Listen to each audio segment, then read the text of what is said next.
하나님께서 우리에게 주시는 말씀은 마태복음 14장 22절로 33절 말씀입니다.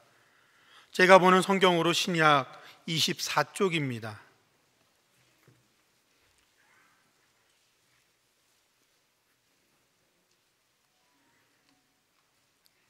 하나님의 말씀을 봉독하겠습니다.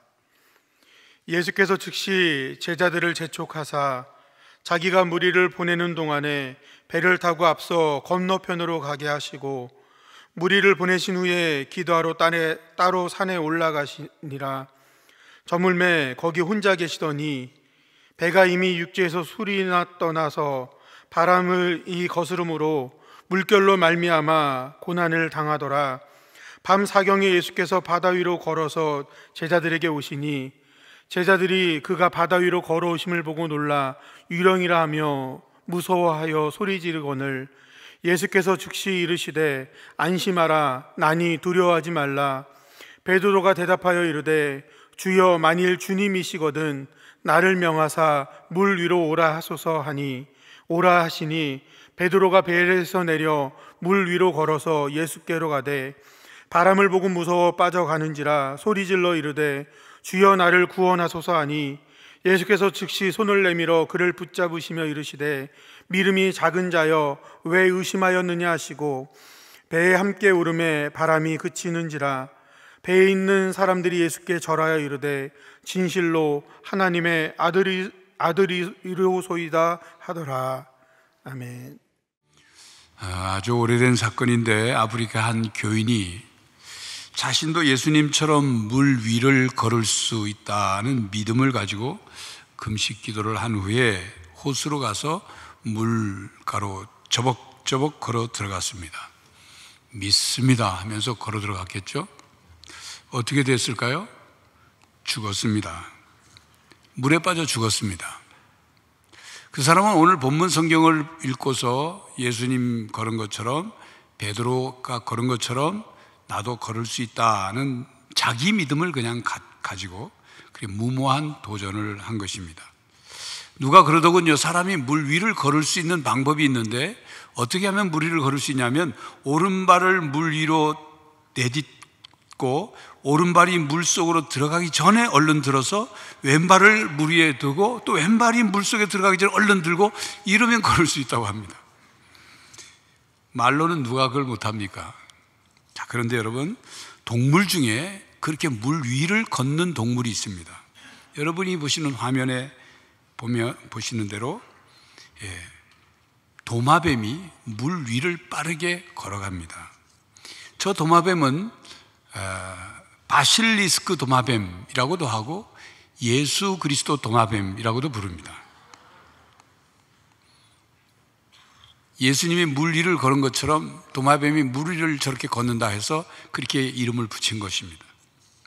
오늘 본문은 예수님께서 거친 바다 물 위를 걸어서 오신 유명한 사건입니다. 예수님께서 오병이어의 기적을 행하시고 이제 저녁이 되자 제자들을 배를 태워서 건너편으로 갈릴리 바다 건너편으로 가라고 하고 예수님은 혼자 산에 가셔서 기도하셨습니다. 그 밤에 배를 저어가는 제자들이 저어가는데 바람이 얼마나 강풍이 부는지 파도가 쳐서 얼마나 고생을 하는지. 근데 한밤중에 예수님이 물 위를 걸어서 제자들을 찾아오셨습니다. 제자들이 유령인 줄 알았죠. 놀래가지고 혼비백산에서 아우성치는데 예수님이 가까이 오시더니만 안심하라 나다 두려워하지 말아라 말씀하셨습니다. 그러자 베드로가 예수님이 물 위를 걸으시는 것을 보고는 베드로가 예수님께 만일 주님이시거든 저로 명하여 물 위를 오라 하소서 그리 말했습니다. 예수님이 와라 그러시자 베드로가 배에서 내려 물 위를 걸었습니다. 그리고 물 위를 걷다가 물에 빠졌다는 내용이 오늘 본문의 앞부분의 내용입니다. 베드로는 물 위를 걷다가 왜 물속에 빠지게 됐을까요? 사람은 물 위를 걸을 수 없습니다. 사람이 물속에서 수영으로 물 위에 떠 있을 수는 있지만 발로 물을 밟고 걸을 수는 없습니다. 여기서 우리가 관심 가져야 할 것은 베드로가 예수님처럼 물 위를 걷다가 빠졌다는 것입니다. 베드로가 어떻게 물 위를 걸을 수 있었으며 무엇 때문에 물속으로 빠졌느냐 하는 것입니다. 베드로가 물 위를 걸을 수 있었던 것은 예수님의 말씀이 있었기 때문입니다. 예수님의 능력의 말씀을 따라 물 위를 걸었기 때문이죠. 앞에서 말씀드린 아프리카 교인처럼 하나님의 명령이나 하나님의 뜻이나 예수님의 말씀이 없이, 그것과 상관없이 자기 스스로 걸을 수 있다는 신념과 노력을 가지고는 물 위를 걸을 수 없습니다. 어떻게 보면 베드로는 참 엉뚱한 생각을 한 거죠. 그리고 예수님께 말했습니다. 주여, 만일 주님이시거든 나를 명하사 물 위를 오라 하소서. 예수님께서 물 위를 걸으시는 것을 보니 나도 예수님의 능력을 힘입으면 나도 물 위를 걸을 수 있다는 그런 생각을 하게 된 거죠. 그 생각과 함께 그런 믿음을 갖게 된 겁니다. 그리고 예수님께서 오라 하시니까 그 말씀을 듣고 베드로는 곧바로 배에서 내려 물 위를 걸었던 거죠. 예수님께로 향했습니다. 다른 제자들은 그런 생각을 하지 않았습니다. 못했습니다. 사람 중에 어떤 기구를 사용하지 않고 그렇게 물 위를 걸을 수 있는 사람은 없습니다. 베드로처럼 발로 물을 밟고 걸을 수 있는 사람은 이전에도 없었고 이후에도 없습니다. 베드로는 예수님께서 말씀하시면 물 위를 걸어가겠다는 믿음을 가지고 시작했습니다. 예수님은 물 위를 걷고 싶어하는 베드로의 도전과 모험심과 믿음을 귀하게 보셔서 베드로에게 오라 말씀하셨죠. 베드로는 서슴없이 배에서 내려 갈릴리 바다 위를 비에 발을 디뎠습니다. 놀라운 일이 생겼죠. 물 위를 걸을 수 있었습니다. 물속으로 빠져들어가지 않고 베드로는 예수님처럼 당당하게 걸을 수 있었습니다. 성경에는 베드로가 몇 발자국을 걸었는지, 몇 미터를 걸었는지 기록하고 있지 않지만 몇 발자국이든 몇 미터든 물 위를 걷는 것 자체가 놀라운 일 아닙니까? 베드로의 믿음은 그렇게 당당한 믿음이었습니다. 예수님이 물 위를 걸어오라고 말씀하셨고 그 말씀에 순종하여 베드로는 걸었습니다. 그런데 베드로의 믿음은 삽시간에 작아져서 마음이 흔들리고 의심이 생기고 동요되었죠. 30절에 바람을 보고 무서워 빠져가는지라. 잘 걷다가 강한 바람이 불어오니 마음이 흔들린 겁니다. 믿음으로 시작했지만 믿음이 흔들린 것입니다. 우리는 오늘 본문 사건을 통해서 우리는 베드로처럼 우리가 믿음으로 출발했지만 당당한 믿음이 쉽게 무너질 수 있다는 것, 그래서 우리 자신의 믿음을 과신해서는 안 된다는 것을 깨달을 수 있습니다. 왜냐하면 우리의 믿음에는 한계가 있기 때문입니다. 우리의 믿음이 변치 않는다면 얼마나 좋겠습니까? 우리의 믿음이 흔들리지 않는다면 얼마나 좋겠습니까? 우리의 믿음이 어떤 유혹과 시련과 위기 앞에서도 반석같이 견고하다면 얼마나 좋겠습니까? 여러분, 베드로는 왜 믿음이 흔들렸습니까? 왜 믿음이 약해졌습니까? 왜 믿음이 없는 것처럼 되어버렸습니까? 베드로가 물 위를 걷다가 바람과 파도를 보았기 때문입니다. 베드로의 눈이 예수님만 바라보지 않았기 때문입니다. 그는 그의 믿음의 눈을 예수님께 고정시키지 못했습니다. 예수님만 바라보고 예수님을 믿는 믿음의 끈을 붙잡고 그 끈이 연결되어 있어야 하는데 다른 것을 바라보니 믿음의 줄이 흔들린 거예요. 믿음의 줄이 약해진 거예요. 믿음의 줄이 끊어진 겁니다. 상황과 환경 속에서 자신의 생각이나 이성으로 판단을 하였습니다. 그렇게 베드로는 상황 속에서 의심과 불신앙으로 인해 넘어지고 말았습니다. 그래서 인간의 믿음에는 한계가 있다, 그 말입니다. 내가 내 마음대로 내 믿음을 컨트롤할 수 없다는 것. 베드로처럼 우리는 믿음이 흔들릴 수 있다는 것을 우리는 알아야 합니다. 그리고 우리의 믿음은 한계가 있다는 것을 인정해야 합니다. 흔들리지 않고 피는 꽃이 어디 있으랴. 이 세상 그 어떤 아름다운 꽃들도 다 흔들리며 피었나니, 흔들리면서 줄기를 곧게 세우나니. 도종환 시인의 흔들리며 피는 꽃의 시귀절이죠. 전에도 한번 읽어드린 적이 있습니다. 우리는 다 그렇게 흔들리며 살아갑니다. 성경에 보면 위대한 믿음의 사람들도 흔들릴 때가 있었습니다. 그런데 믿음이 흔들렸지만 믿음이 꺾이거나 믿음을 버리지는 않았습니다. 그렇게 다시 믿음을 붙잡고 일어섰습니다.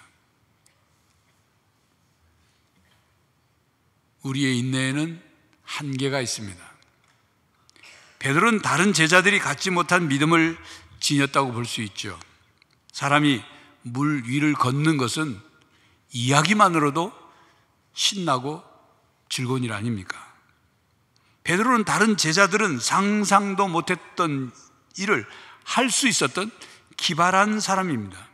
그는 믿음을 가지고 물 위를 걷는 것을 성공한 사람이죠. 그러나 그는 자신의 특출한 은혜의 믿음을 끝까지 붙잡고 갈 수 없었습니다. 여러분, 시작이 반이다 하는 말이 있죠.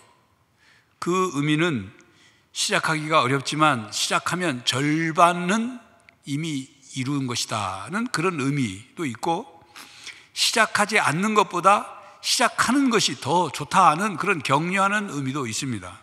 자, 그러나 시작했다고 해서 모두가 시작처럼 끝까지 다 똑같이 이루어진다고 말할 수 없죠. 시작과 끝이 같으려면 거기에 맞는 노력을 해야 합니다. 견디고 버티고 지키고 이겨내는 인내가 있어야 합니다.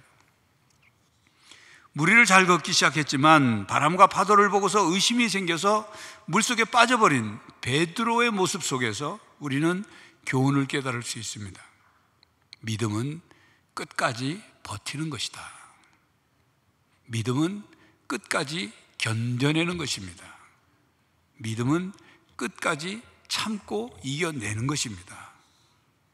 그러나 인간의 인내에는 한계가 있기 때문에 유혹을 이겨내지 못하고 무너질 때가 있습니다. 닥친 상황과 환경에 짓눌려 끝까지 믿음으로 버텨내지 못할 때가 있습니다. 성급한 판단으로 믿음을 지켜내지 못하고 넘어질 때가 있습니다. 우리는 그렇게 연약합니다. 우리의 믿음은 그렇게 인내에 한계가 있습니다. 성도 여러분, 끝까지 견디는 자는 구원을 얻으리라. 너희에게 있는 것을 굳게 잡으라. 끝까지 내 일을 지키는 그에게 만국을 다스리는 권세를 주리니 라는 이 말씀이 왜 우리들에게 주어졌을까요? 우리에게는 견디고 버티고 지키고 이겨내는 믿음이 필요합니다. 제자들은 깊은 밤에 바람과 파도에 지쳐 있었습니다. 그러다가 물 위를 걸어오시는 예수님을 보고 유령이라고 생각하고 겁에 질렸죠. 그런 제자들에게 예수님께서 안심하다, 나니 두려워하지 말아라 말씀하시니까 그 말씀을 들은 베드로가 갑자기 마음이 담대해졌습니다. 그리고는 예수님께 말씀하셨죠. 주님, 만일 주님이시거든 나로 명해서 물 위를 오라 하십시오. 당돌한 부탁을 했습니다. 베드로는 물 위를 예수님처럼 걷고 싶은 의지가 있었습니다. 그러나 예수님은 베드로의 요청을 거절하지 않으시고 물 위를 걸어오라 하셨죠. 베드로는 배에서 내려 물 위를 걸어서 예수님께로 갔습니다. 베드로는 주님이 명하시면 자신도 물 위를 걸을 수 있으리라 믿었습니다. 주님이 오라고 하신 말씀을 듣고 그 말씀을 믿고 말씀을 따라 걸었습니다. 그런데 얼마 가지 않아 물속에 빠졌던 것입니다. 베드로는 아무도 갈 수 없는 그 길을 가게 되었을 때 예수님을 계속 바라봐야 하는데도 그만 눈을 돌려 거친 파도를 바라봤습니다. 베드로는 예수님을 바라보다가 바람으로 인해 자신을 생각하게 된 거죠. 잠시 동안 예수님을 바라보던 그의 의지가 갑자기 자기 애착으로 기울어지면서 마음속에 무서움이, 두려움이 훅 들어오는 순간 물속에 빠졌습니다. 이러한 베드로의 인간적인 연약함이 바로 우리의 모습입니다. 우리는 베드로의 실수를 보면서 인간의 의지가 바람과 폭풍 앞에 얼마나 쉽게 무너지는지 그것을 깨닫게 됩니다. 우리의 의지에는 한계가 있습니다. 우리의 의지는 약합니다. 스스로 의지를 강하게 하려고 해도 우리의 의지가 오래 가지 않아 약해집니다. 오늘 본문이 마태복음 14장이죠. 14장 앞에 13장에는 천국에 대한 비유의 말씀이 많이 나옵니다.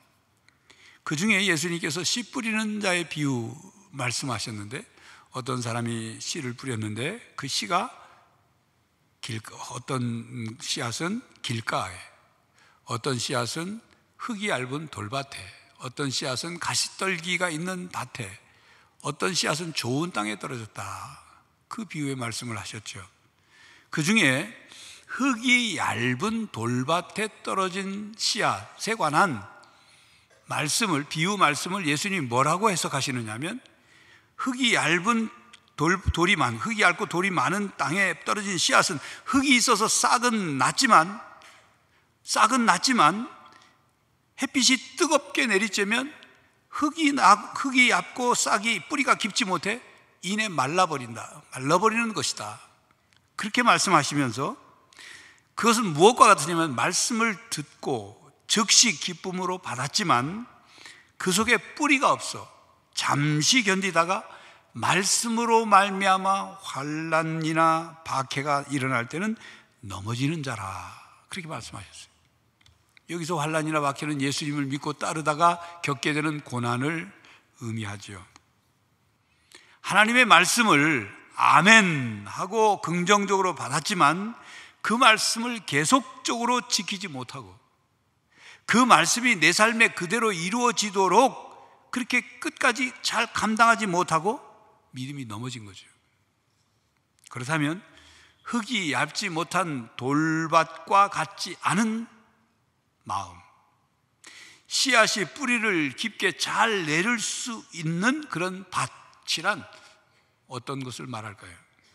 그것은 우리가 이성과 감정과 의지가 균형을 이룬 신앙인이 되는 것입니다. 신앙이 감정에 의존해 있으면 하나님의 말씀을 깨달을 때는 기쁘죠. 기뻐합니다. 그리고 화이팅 합니다. 그런데 오래가지 않아 감정이 변화해서 우울해지고 낙심합니다. 환난과 박해를 받으면 쉽게 변해버립니다. 감정이 변하려고 할 때 우리가 말씀대로 살겠다고 다짐하고, 말씀을 붙들고 살겠노라고, 말씀이 그대로 내 삶에 이루어지기를 믿고 살겠노라고 의지를 다지고 또 다지지만 그래도 흔들릴 때가 있다 그 말이에요. 의지가 흔들리고 의지가 사라질 때가 있습니다. 그렇기 때문에 우리는 믿음이 흔들리지 않고 견뎌내며 의지가 약해지지 않기 위해서 믿음의 뿌리를 깊게 내려야 합니다. 믿음의 훈련이, 믿음의 면역 체계가 갖추어져 있어야 합니다. 그래서 경건 훈련이 필요합니다. 지속적인 경건의 시간을 갖는 것, 이것이 기초입니다. 말씀과 기도가 경건의 두 기둥입니다. 그러므로 성도 여러분, 오직 성령의 능력을 힘입어서 말씀과 기도로 믿음의 뿌리를 깊게 내릴 수 있기를 간절히 바랍니다. 베드로의 시선이 예수님을 바라보지 않고 불어오는 바람과 그를 둘러싼 높은 파도를 바라보니 무서워졌죠. 마음에 무서움이 들자 물속으로 빠져들어갔습니다. 순식간에 일어난 일입니다. 그의 믿음이 흔들린 것입니다. 예수님께서 오라고 하신 말씀을 듣고 배에서 내려 물 위를 걷기 시작할 때는 예수님의 말씀대로 걸을 수 있다는 믿음이 있었습니다. 강했습니다. 그러나 물 위를 걷다가 불어오는 강한 바람과 그 바람이 일으킨 높은 파도를 바라보니 강했던 그의 믿음이 약한 믿음이 되었어요. 그런데 그 약한 믿음이 곧바로 바람과 함께 사라졌습니다. 순식간에 물속으로 빠져들어가던 베드로는 소리를 질렀습니다. 주여, 나를 구원하소서. 주여, 구원하소서라고 소리를 지른 베드로는 자신의 한계와 무력함과 과오를 인정한 것입니다. 여기서 베드로에게 우리가 배울 중요한 한 가지가 있는데, 베드로가 다시 예수님을 바라보았고 예수님께 도움을 구한 것입니다. 오직 예수님만이 자신을 구해줄 수 있는 분임을 믿고 구원해 달라고 간구한 거예요. 손을 내민 것입니다. 물속에 빠지지 아니라고 혼자 허우적거리지만 않고 예수님을 다시 바라보고 예수님께 손을 내민 거예요. 본문에 베드로가 손을 내밀었다고 기록하고 있지 않지만 베드로가 손을 내밀었으니 주님이 그를 붙잡아 물속에서 건져주셨겠죠. 그렇게 베드로가 예수님께 구원해달라고 소리치자 예수님께서 즉시 구해주셨습니다. 31절입니다. 예수께서 즉시 손을 내밀어 그를 붙잡으시며 이르시되 믿음이 작은 자여 왜 의심하였느냐 하시고, 왜 의심하였느냐 물으셨습니다. 여기서 예수님께서 베드로에게 왜 의심하였느냐라고 물으실 때 그 어조는 어떤 어조일까요? 짜증스러운 마음으로 왜 의심했냐 이랬을까요? 화를 내면서 왜 의심했느냐 하셨을까요? 우리의 연약함을 우리보다 더 잘 아시는 예수님께서 책망보다는 안타까움으로 베드로에게 왜 의심하였느냐고 질문하셨습니다. 왜 바람과 파도가 너의 믿음을 짓누르게 그 바람과 파도를 받느냐? 믿음으로 물 위를 잘 걷다가 왜 믿음이 사라지고 의심을 품었느냐? 믿음을 가르치고자 물으신 거죠. 예수님이 오라고 하신 말씀을 따라서 물 위를 걸은 베드로의 믿음의 시도는 예수님께 책망받을 일이기보다 예수님께서 기대하시는 일이었어요. 예수님은 베드로의 믿음을 보고 싶으셨어요. 베드로의 시작은 참 좋았죠. 다만 그의 믿음이 계속되지 못한 것, 믿음이 작은 자가 되어버린 것, 그것이 안타까운 일인 거예요.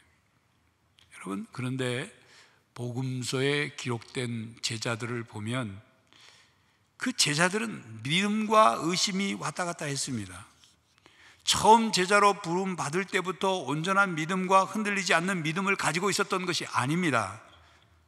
그들은 모르던 것을 알게 되면서 믿음이 생기기도 하고, 예수님의 행적을 보면서 믿음이 생기기도 하고, 의심을 품었다가 예수님의 말씀이 눈앞에 실현되는 것을 경험하면서 믿음이 생기기도 했습니다.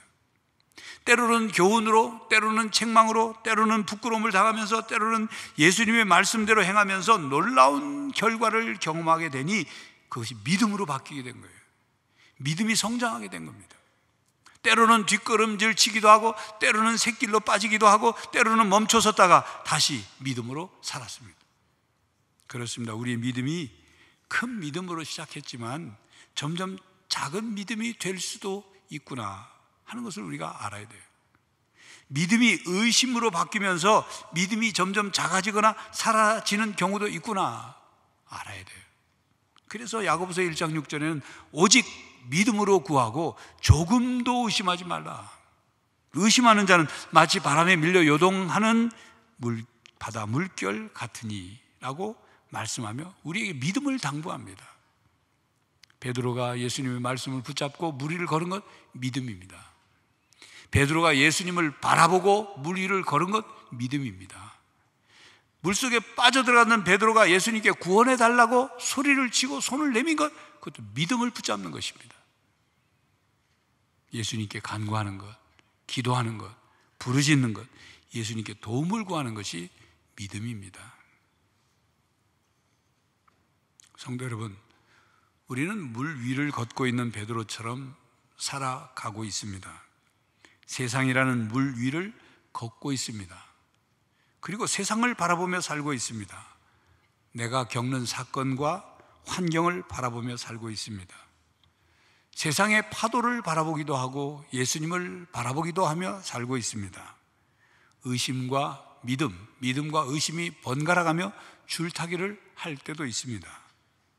우리는 부활의 승리와 기쁨을 누리면서 나도 부활할 것을 확신하면서 부활의 신앙으로, 영생의 신앙으로 이 세상을 살아가지만 그 믿음이 쉽게 흔들리고 넘어질 때가 있습니다.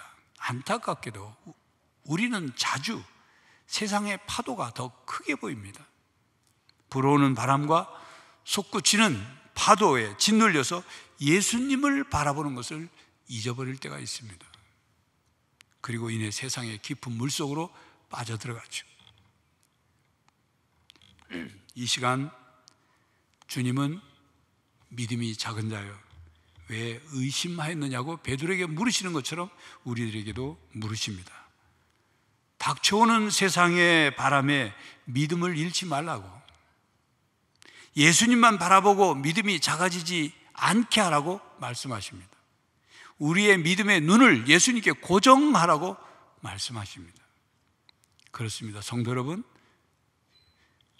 예수님을 바라보는 것, 예수님을 생각하는 것, 예수님을 사랑하는 것, 그것이 우리의 믿음의 핵심입니다.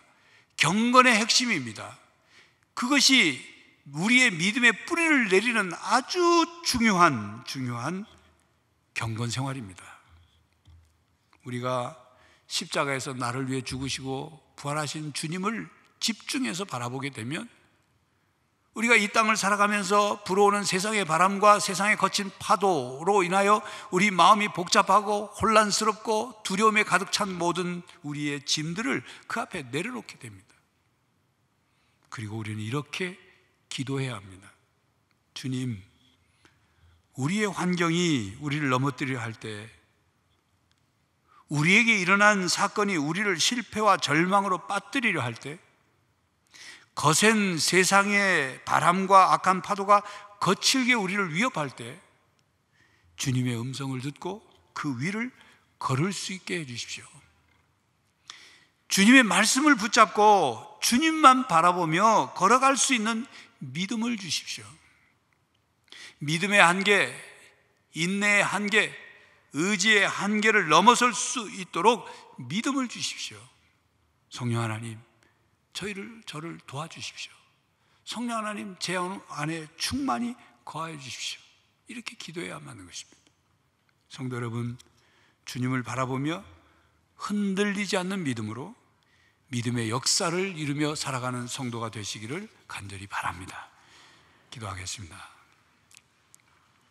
주님, 우리가 이 땅을 살아가며 우리가 겪는 수많은 일들, 환경, 상황 속에서 거친 바람과 파도에 짓눌려 믿음을 잃어버리고 주님을 보지 못할 때가 있습니다.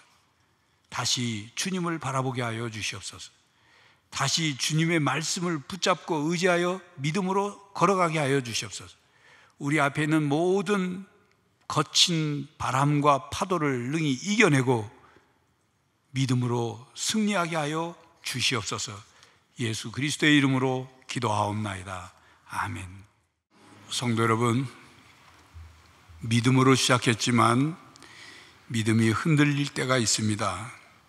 인내에 한계가 있습니다. 의지가 약해질 때가 있습니다. 그때 예수 그리스도를 바라보십시오. 하나님께 도움을 구하십시오. 말씀과 기도로 믿음의 뿌리를 깊게 내리고 닥친 상황을 믿음으로 이겨내는 성도가 되시기를 간절히 바랍니다. 지금은 우리 주 예수 그리스도의 은혜와 하나님 아버지의 사랑과 성령 하나님의 교통하심이 삶의 모든 상황 속에서 믿음으로 이겨내고 승리하며 살기로 다짐하는 모든 성도들과 가정과 삶의 현장 위에 이제로부터 영원히 함께 하시기를 간절히 축원하옵나이다. 아멘.